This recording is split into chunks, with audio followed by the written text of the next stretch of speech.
Assalamualaikum warahmatullahi wabarakatuh.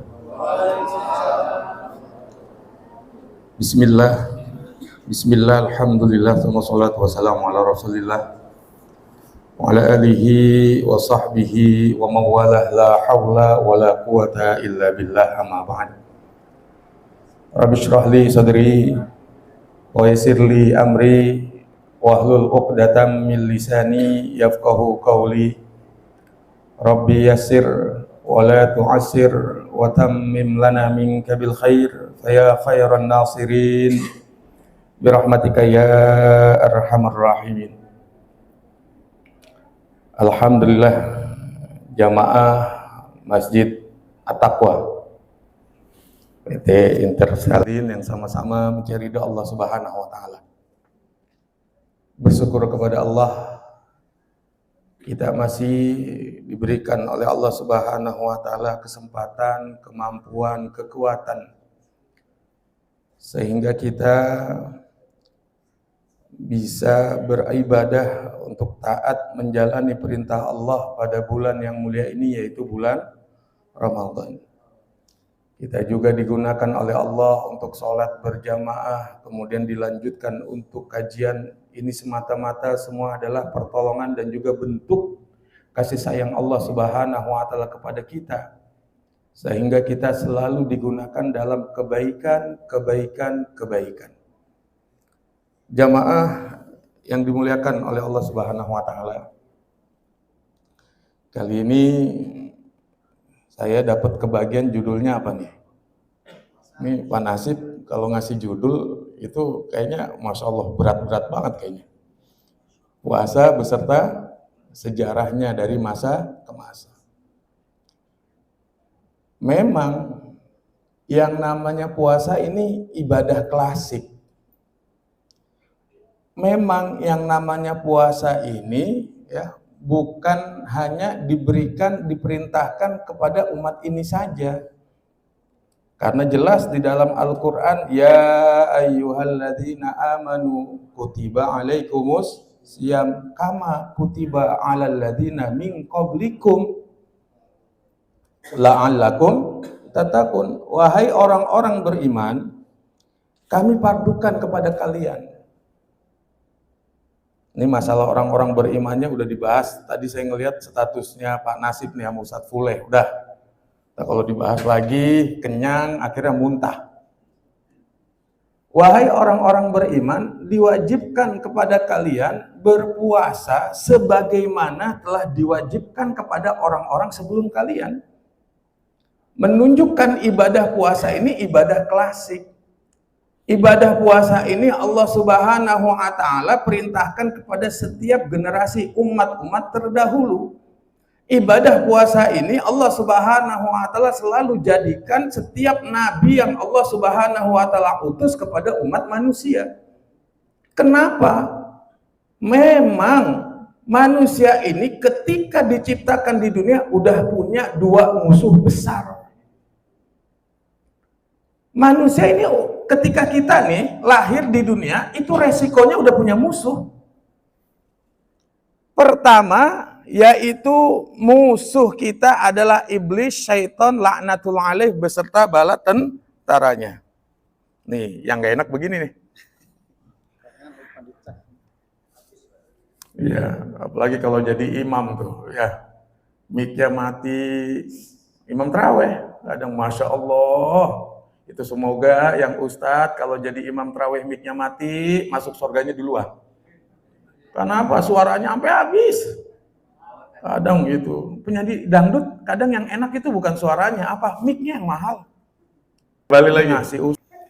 Jadi ketika umat manusia ini resiko kita nih sebagai manusia hidup di dunia ini, ketika hidup di dunia udah punya dua musuh besar.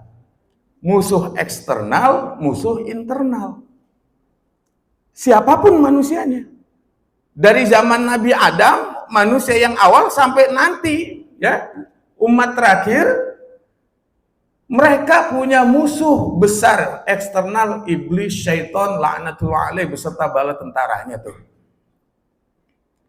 Internal Manusia punya musuh dalam dirinya sendiri, yaitu syahwat dan juga hawa nafsu. Maka dalam Islam tidak boleh hawa nafsu itu dihilangkan. Tidak boleh mengkebiri. Kenapa? Karena hawa nafsu itu diperintahkan untuk dikontrol. Diperintahkan untuk ditahan. Hawa nafsu itu diperintahkan agar kita menjaga supaya tidak melewati batas. Kadang ada pertanyaan orang yang pikirannya liar nih. Ustaz, kalau Allah itu sayang kepada manusia, kenapa sih nggak nyiptain manusia kayak malaikat? Kalau memang Allah ini merintahkan manusia untuk taat, malaikat aja bisa taat tuh. Kenapa manusia itu dikasih hawa nafsu? Coba seandainya manusia ini tidak diberikan hawa nafsu sebagaimana malaikat, maka seluruh tuh ya masjid-masjid di Indonesia, masjid-masjid di kampung, musola-musola di kampung penuh 5 waktu tuh. Kalau seandainya manusia ini nggak ada hawa nafsu, taat, masuk Ramadan, warung tutup tuh dari pagi sampai maghrib.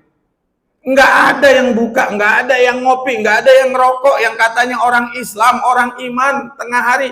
Kalau mereka nggak ada hawa nafsu, kenapa diberikan hawa nafsu? Ada orang yang pemikirannya begini, maka jawabannya, hawa nafsu itu nikmat. Perhatikan betul-betul. Ini kalau yang ngantuk sampai sini doang ngedengernya, kesononya kagak ngedenger bahaya nih. Oh, kata Ustaz, hawa nafsu itu nikmat. Sampai komanya doang dia.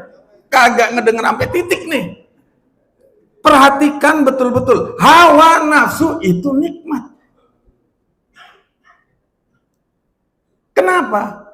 Bayangkan seandainya kita nih manusia disediakan oleh Allah surga yang begitu nikmat, bidadari yang begitu cantik, istana surga yang begitu megah. Seandainya tidak ada hawa nafsu, apa nikmatnya surga? Hampa. Maka dalam kitab Nurul Zalam, Syekh Nawawi Al-Bantani, Syarah Aqidatul Awam mengatakan, apakah malaikat ini ketika mereka masuk surga, mereka merasakan kenikmatan-kenikmatan surga? Maka sebagian ulama mengatakan, oh malaikat sama keadaannya di surga maupun di dunia. Mereka selalu taat kepada Allah, beribadah kepada Allah, sujud kepada Allah, mengabdi kepada Allah, menyembah Allah. Tetapi mereka tidak menikmati daripada kenikmatan yang Allah sediakan di dalam surga. Kenapa? Mereka tidak ada hawa nafsu.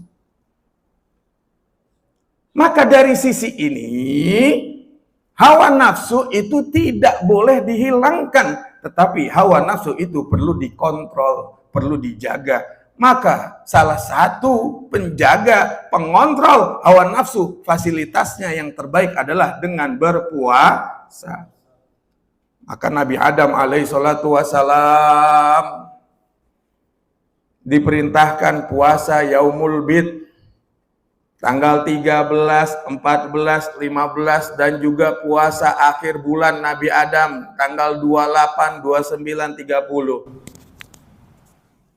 Itu bentuk agar umatnya Nabi Adam, keluarganya Nabi Adam, dirinya Nabi Adam bisa terkontrol hawa nafsunya.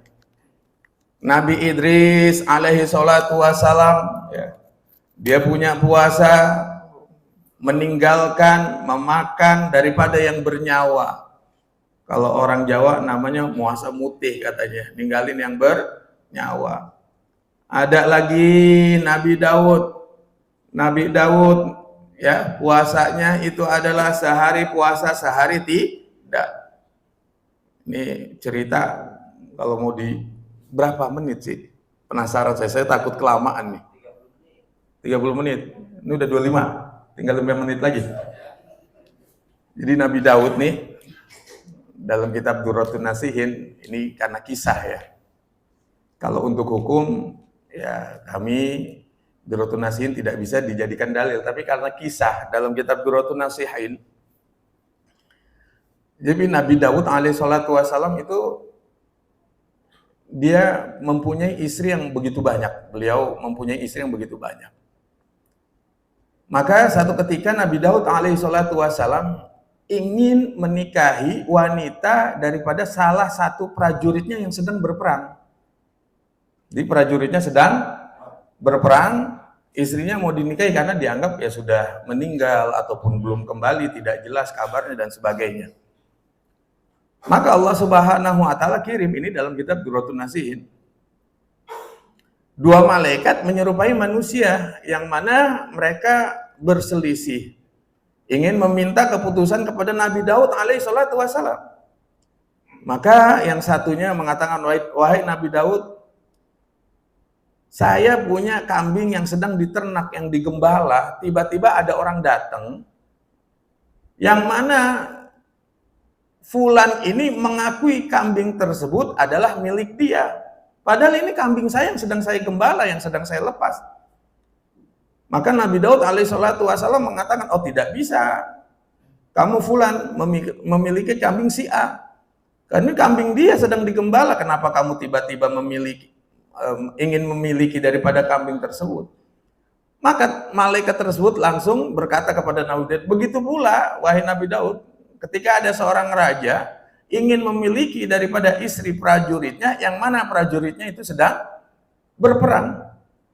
Apakah itu perbuatan yang baik atau tidak? Maka ketika itu Nabi Daud alaihissalatu wassalam untuk melakukan pertaubatannya, untuk menjaga daripada mengontrol hawa nafsunya, beliau puasa sehari dan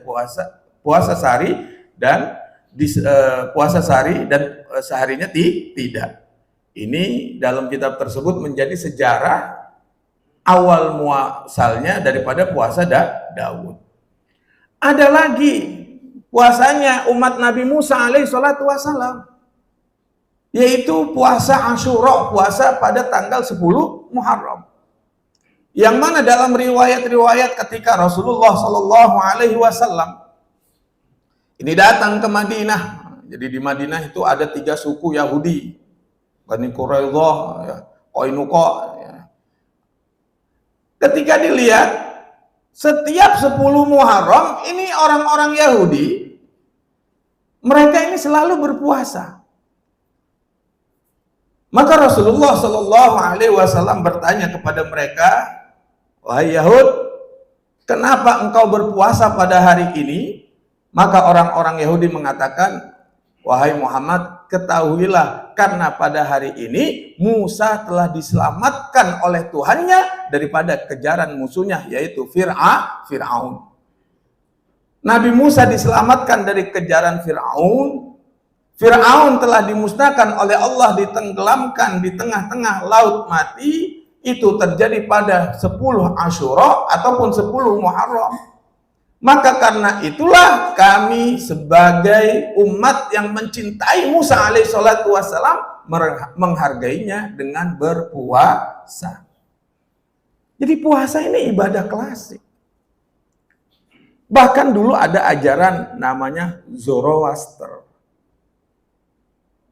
Jadi Zoroaster itu dia punya keyakinan kurang lebih ada penguasa ataupun Tuhan siang, ada Tuhan malam. Jadi kalau salah satu Tuhan ini lagi berantem nih, menurut keyakinan mereka, yang satunya kalah, maka mereka berpuasa. Apa ciri-ciri berantem? Kalau terjadi gerhana. Jadi kalau terjadi gerhana berarti itu Tuhan lagi berantem. Oh, gerhana matahari, berarti yang kalah adalah bulan, puasa mereka 30 hari itu. Kalau gerhana bulan berarti yang kalah itu Tuhan matahari. Akhirnya apa? Mereka puasa tuh 40 hari. Jadi Zoroaster aja berpuasa. Bahkan orang-orang Hindu ada puasa, saking ekstrimnya puasa mereka moksa. Mereka berharap mati dalam keadaan moksa mereka. Berpuasa, meninggalkan kenikmatan duniawiyah mereka. Jadi memang manusia itu perlu berpuasa. Kebutuhan, fasilitas yang terbaik yang Allah Subhanahu wa taala berikan kepada umat ini. Tetapi Allah Subhanahu wa Ta'ala memberikan syariat puasa kepada umat ini dengan syariat puasa yang penuh dengan kasih sayang. Maka dalam tafsirnya Imam Thabari itu mengatakan, ya ayyuhalladzina amanu kutiba alaikumusyamu kama kutiba alal ladzina min qablikum la'allakum tattaqun. Imam Thabari mengatakan siapa nih? Wahai orang-orang beriman, kami telah wajibkan kepada engkau untuk berpuasa sebagaimana orang-orang sebelum kamu kami wajibkan. Maka Imam Thabari ini, ya, beliau ini menafsiri siapa sih yang dimaksud orang-orang terdahulu sebelum kamu dalam ayat tersebut. Maka menurut Imam Thabari bahwa yang dimaksud dalam ayat tersebut, ya, adalah orang-orang Nasrani yang telah diberikan puasa Ramadan 30 hari. Jadi Ramadan itu menurut Imam Thabari sebelum diberikan kepada umat ini, diberikan kepada orang-orang Nasrani. Bahkan awal-awal orang-orang Islam ketika mereka menjalankan perintah Ramadan, mereka masih mengikuti syariat sebagaimana puasanya orang-orang Nasrani. Apa salah satu perbedaannya? Jadi kalau puasanya Ramadan orang-orang Nasrani sama awal-awal orang Islam dulu nih, pokoknya malam 2 nih terjadi, udah mulai nggak boleh makan, nggak boleh minum. Udah sholat isya, kemudian sudah tertidur. Ini kalau udah sholat isya, kemudian dia sudah tertidur, walaupun dia belum makan, belum minum, maka lanjut lagi puasa. Jadi imsaknya tergantung dia bangun tidurnya. Ini awal-awal puasa nih. Maka ada sahabat Sayyidina Umar, ada lagi namanya sahabat itu ya Ibnu Sirmah. Ibnu Sirmah ini dia kerjanya nih kerja berat di ladang. Karena saking lelahnya pulang tanya kepada istrinya, ya, Bu, ada apa yang bisa untuk berbuka? Maka kata istrinya, oh nggak ada apa-apa di rumah, coba saya keluar dulu sebentar, mau cari makanan dan minuman biar bisa untuk dimakan, untuk berbuka. Kemudian dilalahnya karena Ibnu Sirmah ini, dia kerjanya pekerja keras di ladang, nyangkul, panas-panasan dan sebagainya, nungguin istrinya keluar nyari makanan, kelamaan ketiduran. Ketiduran Ibnu Sirmah nih. Istrinya keluar, kemudian kembali membawa makanan, ngelihat suaminya sedang tertidur. Maka kata istrinya, wah musibah telah menimpa Ibnu Sirmah katanya. Dia belum makan, belum minum, udah mulai lagi puasanya. Ini awal-awal puasa kayak gitu nih. Coba bayangkan nih, kira-kira karyawan ABC kalau puasanya masih kayak gitu, banyak yang izin nggak tuh? Waduh, perutnya mahnya kambuh lah, darah tingginya, rendahnya kambuh lah. Ini ujian umat awal begitu nih. Akhirnya Ibnu Sirmah dengan ketakwaannya tetap menjalankan puasa, menjalani daripada rutinitasnya, pekerjaannya, sholat zuhur bareng sama Nabi. Sholat zuhur bareng sama Nabi. Ketika Allahu Akbar, saking lemesnya, panas, pingsan di tengah-tengah sholat. Ini diceritakan oleh Syekh Nawawi Al-Bantani di dalam kitab tafsirnya, Tafsir Munir. Ketika pingsan ditanya oleh Rasulullah SAW, wahai Ibnu Sirmah, kenapa engkau bisa terpingsan di tengah-tengah sholatmu? Akhirnya Ibnu Sirmah menceritakan keadaannya ketika istrinya diminta untuk menyediakan makanan dan minuman untuk berbuka, kemudian tidak ada di rumah, kemudian istrinya keluar sampai kembali melihat dia tertidur. Jadi saya Rasulullah dari kemarin sampai sekarang ini belum makan, belum minum. Sedangkan saya ini orang yang kerjanya ini kerja dengan keras, dengan mengeluarkan tenaga. Maka kata Rasulullah, wahai Ibnu Sirmah, apakah kamu tidak mendengar firman Allah? Yaitu Al-Baqarah ayat 87 nih.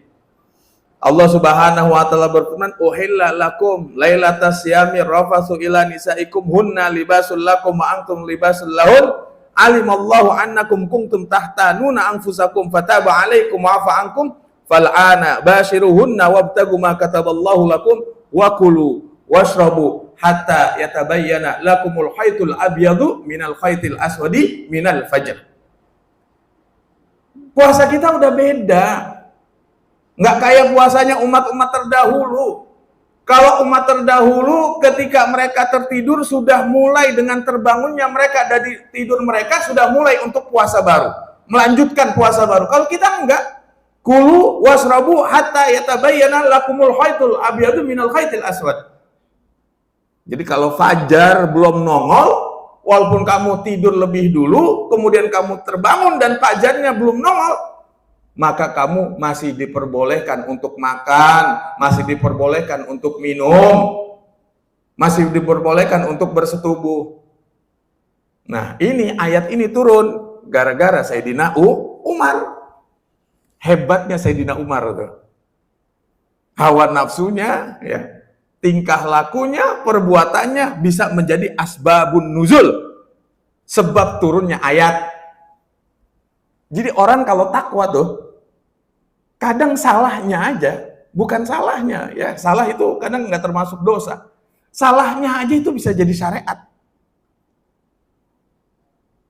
Orang kalau benar-benar takwa, kalau orang ini benar-benar dicintai oleh Allah, ya, sholatnya terlambat aja jadi syariat tuh.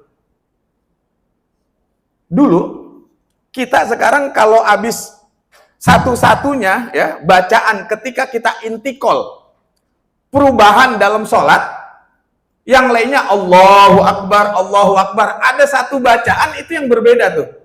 Dari ruku ingin, iya, tidak. Sami Allahu liman hamidah. Itu doang yang beda. Awal-awal sholat tuh sama. Nabi dari ruku mau i'tidal itu ngucapnya Allahu Akbar. Tapi karena Sayyidina Abu Bakar mau berjamaah sama Nabi, beliau ini risau, beliau ini takut kalau ketinggalan jamaah sama Nabi, maka beliau doa, ya Allah jangan sampai saya ketinggalan jamaah, ya Allah. Ya Allah jangan sampai ketinggalan jamaah. Akhirnya beliau ini berjalan dengan cepat untuk menghadiri jamaah sholat dengan Nabi.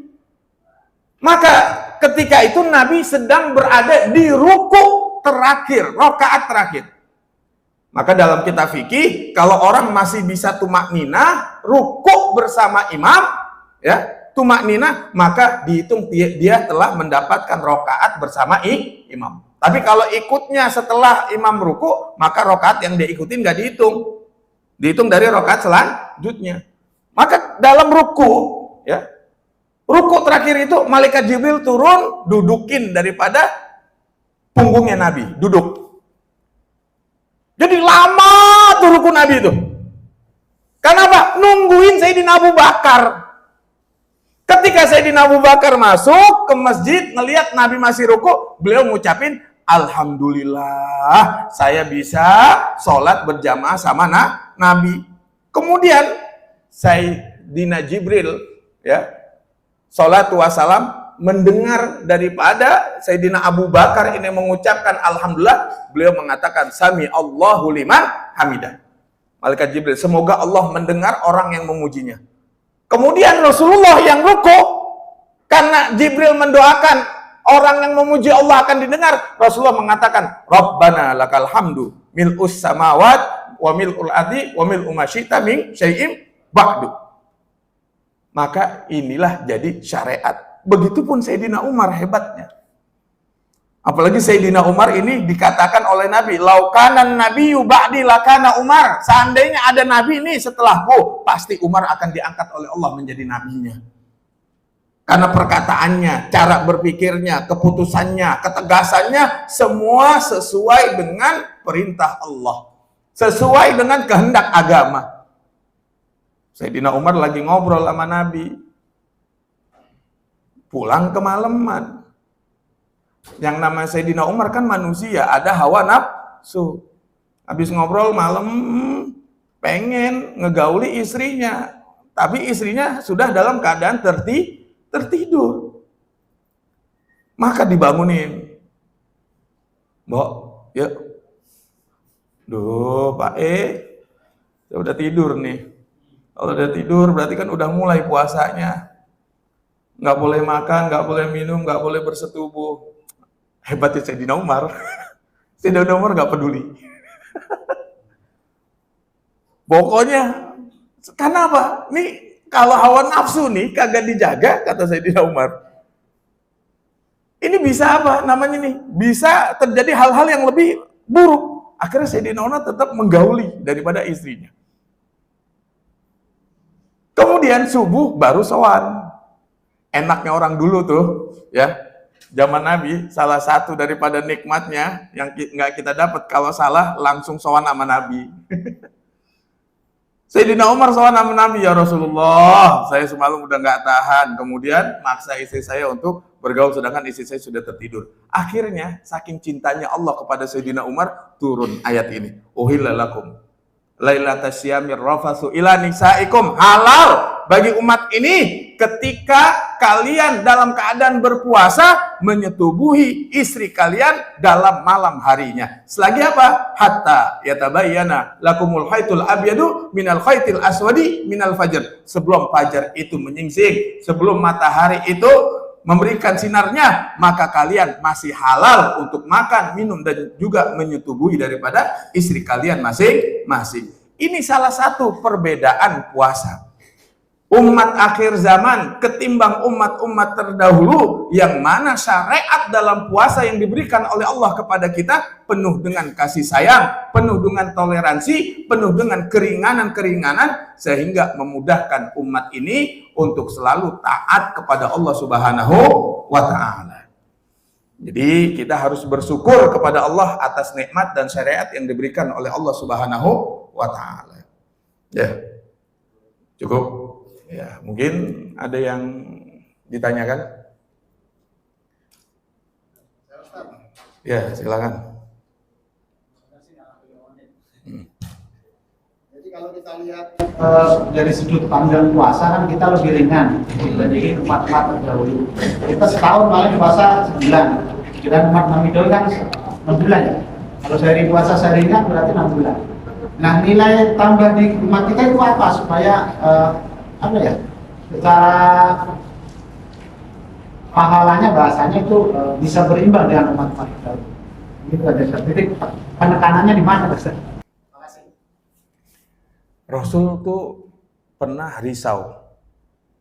Umat terdahulu tuh ya Allah umurnya panjang-panjang, ribuan tahun, ratusan tahun, sedangkan umat saya, kata Nabi, a'maru ummati baina sitin wa sab'in.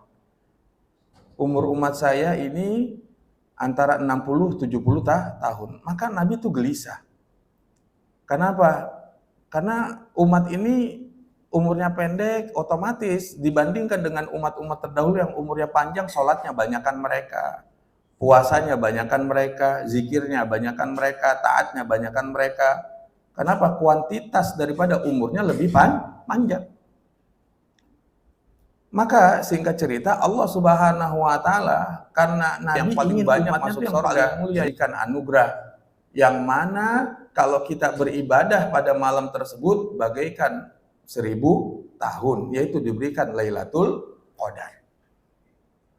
Kita zikir bertepatan malam Lailatul Qadar, zikir begini, Allah. Walaupun dalam YouTube sekarang dikritik tuh zikir Allah apaan tuh? Ini orang nggak paham makna zikir. Kita ngomong la ilaha illallah bertepatan, itu nggak sampai 1 menit aja nggak sampai itu. Mungkin sekian detik kita ngucap subhanallah. Tapi bertepatan dengan Lailatul Qadar, catatan dalam buku amalan kita dicatat 1000 tahun. Ini bentuk kasih sayang Allah. Oh, kenapa sih Allah begitu sayang? Karena apa? Allah sayang kepada Nabi Muhammad. Umat ini mulia karena nabinya mulia. Bahkan kasih sayangnya Allah nih dalam sebuah riwayat terhadap umat baginda Muhammad yang awal dengan yang akhir itu berbeda. Nabi Muhammad mengatakan, wahai sahabatku, kalau kalian nih ya sekarang masih ada aku, kemudian kalian meninggalkan 10% dari agama, maka kamu akan celaka. Kalian akan celaka. Tapi nanti nih, di akhir zaman, kanan, kiri, depan, belakang, atas, bawah, penuh maksiat, yang mereka jauh daripada zamanku, tetapi mereka masih beriman kepadaku, berusaha untuk taat mengikuti ajaranku, 10% aja. Mereka mengikuti daripada apa yang saya bawa, maka mereka akan selamat. Ini bentuk kasih sayang. Hak prerogatif Allah memberikan ini kepada siapa saja. Tetapi ulama mengatakan, kenapa Nabi Muhammad 63 tahun, 60 tahun ada yang mengatakan derajatnya melebihi Nabi Nuh alaihi salatu wasallam yang ribuan tahun. Maka salah satu daripada inti daripada rahasia adalah karena hati baginda Muhammad sallallahu alaihi wasallam melebihi daripada hati-hati nabi-nabi terdahulu. Amalan zahir itu akan menjadi besar ketika didukung dengan amalan-amalan hati. Salat ribuan rakaat tetapi hatinya tidak ikhlas kepada Allah, maka ribuan rakaat akan sia-sia. Tetapi ketika dia salat 2 rakaat, jangankan salat, dia nangis meneteskan 2 air mata, itu hatinya benar-benar takut kepada Allah. 2 tetesan air mata dia bisa memadamkan daripada murka Allah Subhanahu wa ta'ala. Maka yang perlu untuk meningkatkan kualitas ibadah kita, walaupun cuma sebentar, walaupun cuma sedikit, tetapi kualitasnya melebihi yang banyak kuantitasnya, maka hati kita perlu diperbaiki. Ya, cukup insya Allah ya.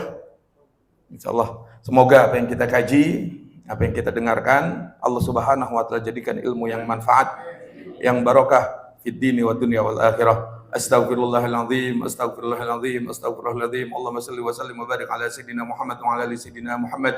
Adada khalqihi wa rada nafsihi wa zinata arshihi wa kalimati fi kulli labhati wa nafasin bi'adadi ma wasi'ilmullah. Alhamdulillahi rabbil alamin. Hamdan na'imin, hamdan syakirin, hamdan yuafi ni'amahu wa yukafi mazidah. Ya Rabbana lakal hamdu ya dal jalali wal ikram. Allahumma lakal hamdu kulluh wa lakal syukru kulluh wa lakal mulku kulluh wa bidikal khairu kulluh ilaikal jul amru kulluh sirru ala niyatuh. Ighfir lana ma madha min dhunubina wa asimna fi ma baqiya min amalina warzuqna amalan tahiratan zakiyatan tadbi anna wa tub alaina ya maulana innaka antat tawwabur rahim. Allahumma zidna ilma, Allahumma zidna ilma warzuqna minka fahma. Allahumma faqihna fid din wa alimna ta'wil wahdina ila sawa'is sabil. Rabbana atina fid dunya hasanah wa fil akhirati hasanah wa qina adzabannar. Wa sallallahu ala sayyidina Muhammad wa ala alihi wa sahbihi wa baraka wa sallam. Walhamdulillahi rabbil alamin. Assalamualaikum warahmatullahi wabarakatuh. Waalaikumsalam warahmatullahi wabarakatuh. Allah